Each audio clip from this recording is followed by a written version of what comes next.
Well, good morning, friends. How are you doing today? And welcome to the Saturday morning edition of Don't Sleep on the Dallas Cowboys. Because honestly, guys, you literally cannot sleep on the Dallas Cowboys because things always seem to happen real late in the evening, late at night, or even in the middle of the night. So I started this broadcast going every morning, talking about what happened and transpired yesterday, as well as through the night, and what we have to look forward to today. So we all know we have finally gotten our feet wet in free agency. We've signed Allen Hurns as well as Devontae Thompson to our wide receiver core. We've added a linebacker as well, more for depth than anything else. And a lot of people are saying these are bargain basement guys, these aren't impact players and so on. But here's the thing. You need role players. You need guys that are affordable to fill in when your number ones aren't there. You could definitely point back and say, had Tyron Smith had a good quality backup, we would have been in the playoffs. You could say the same thing about Sean Lee, either of those two players, because the drop-off was so big. Dak Prescott got sacked 9 times against Atlanta in a shootout. If he was only sacked 3 or 4, guess what? We won that game. When Sean Lee went out, literally we gave up 100 yards more rushing every single game. Had we had competent backups to fill in, we would have been in the playoffs. That's it in a nutshell.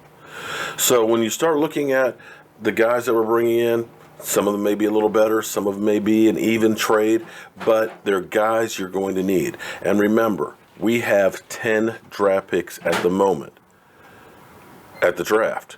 And now, with these moves we've made, we now also have some commodities that can be possibly used to make trades. Terrence Williams, Cole Beasley, there's still Earl Thomas out there. And since Seattle tried to make a move for Terrell Pryor and didn't get him, they still have a need at wide receiver. They still have a need at draft picks. Well, we've got 10 draft picks. We've got more draft picks than we can actually put on our team. So there's possibility that between now and the draft that the Dallas Cowboys work something out, because that, my friends, is how you work the NFL. But this whole conversation got started because somebody had said that I was in 4th grade, not me, that person, was in 4th grade when Jason Garrett was hired as offensive coordinator.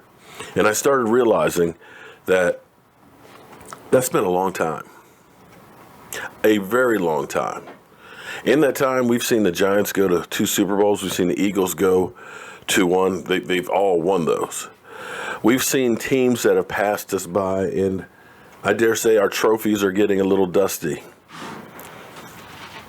And it brought me back to Darwinism. I don't know if they still teach that in school. I don't know what they teach in school these days. But Darwinism is survival of the fittest. What it means is if you do not adapt to changing environment, you will become extinct. You can see that all around us every single day. Magazines, newspapers weren't ready for the internet. They didn't change what they were doing. They didn't die, but they had to start evolving and are just now beginning to get back to where they were. You can see it with ESPN. ESPN has become the dinosaur after being the global leader in sports. They used to have the draft along with NFL Network on cable. But now, the NFL is evolving. They're streaming things now. They just signed a $2 billion deal. And now the draft is going to be on Fox Sports and CBS. So that market that they owned is gone. You know, one thing that Jason Garrett says that makes me realize that he's becoming a dinosaur. When I hear him say It's not the way we do things around here. And I've heard that before, and it hit me today. When people say it's not the way we do things here, that's not the way we've done things, that's a problem. I will show you a company that is going to die and go out of business. Why? Things change. They evolve. Do you think MySpace was worried about Facebook 10 years ago when Jason Garrett was running things? They were the king of social media. Facebook, psh, we got this. We're going to be here forever. Anybody out there still have a MySpace account? Facebook, been growing like crazy. Doing the things the way they're doing. Right now, I don't know if it's the beginning of the end, but they're definitely taking a big hit. So things evolve, and you have to evolve and change with them, or you become obsolete. And if you are saying that's not the way we are doing things, then that means your mind is closed. You're not looking at the different concepts and ideas. Just because it worked yesterday doesn't mean it's going to work today. I've had this YouTube channel, and I'm very proud of it, since 2012. My daughter got me started. I didn't post very much and things. I originally started it because of Jobu. For those of you guys who don't know why I've got a voodoo doll and think it's stupid, well, you don't really know the story. The story was, I had a friend of mine, Richard, who may be going on a road trip with us. Diehard Steeler fan, wanted to go to the Super Bowl. And he's like, dude, I would literally die to see my Steelers in the Super Bowl. But I couldn't get him a ticket. I couldn't give him mine. I was there to work at it. So I carried around 2 Dallas Cowboy towels and a terrible towel at the Super Bowl. To make a long story short. And everywhere I went, I took pictures of it. They're hanging in the shower at AT&T in the locker room. They were, with James Brown, with Phil Simms, with John Gruden. I just took pictures of it. So that way, those towels were Richard there at the Super Bowl. And I shared it on social media, and that's what I originally started the channel for. Because whenever I had an opportunity, I would take pictures and I was trying to share it with friends.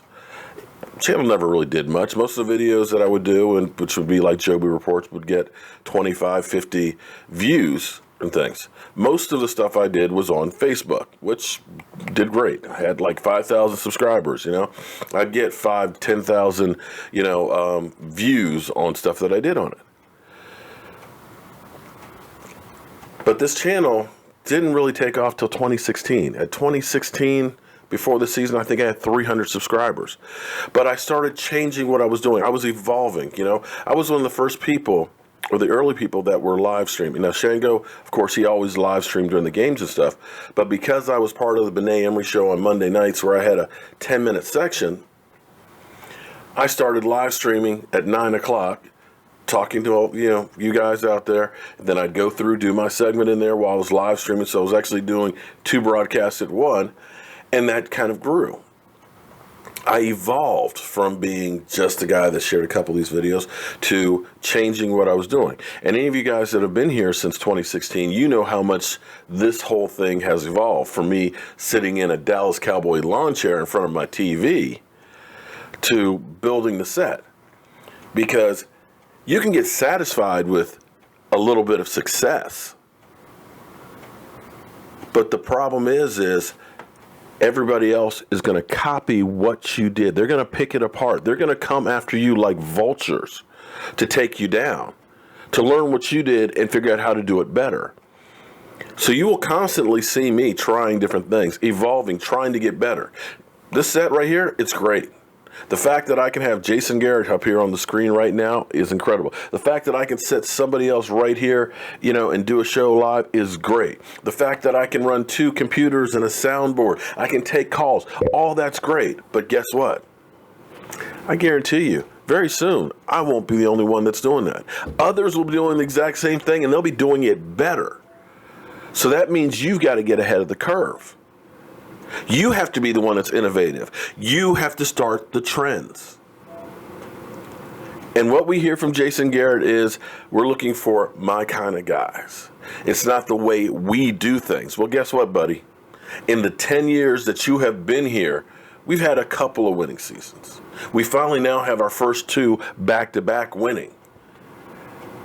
But it's not a consistent thing.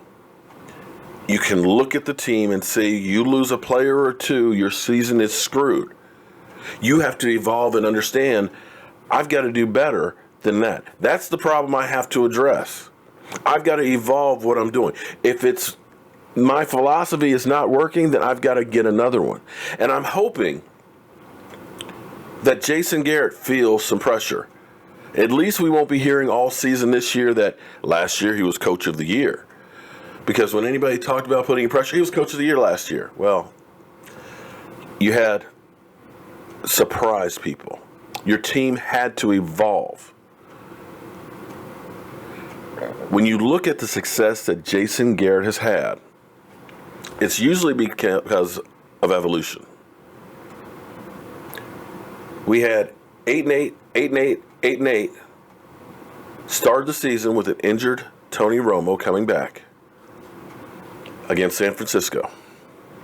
Tony Romo was not ready to start that game. Tony Romo could not throw the ball 25 yards downfield. Tony Romo threw 3 interceptions. We got our butts beat by San Francisco.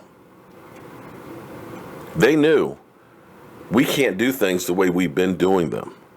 We can't pass the ball downfield because Tony Romo's back won't allow us to. What did they do?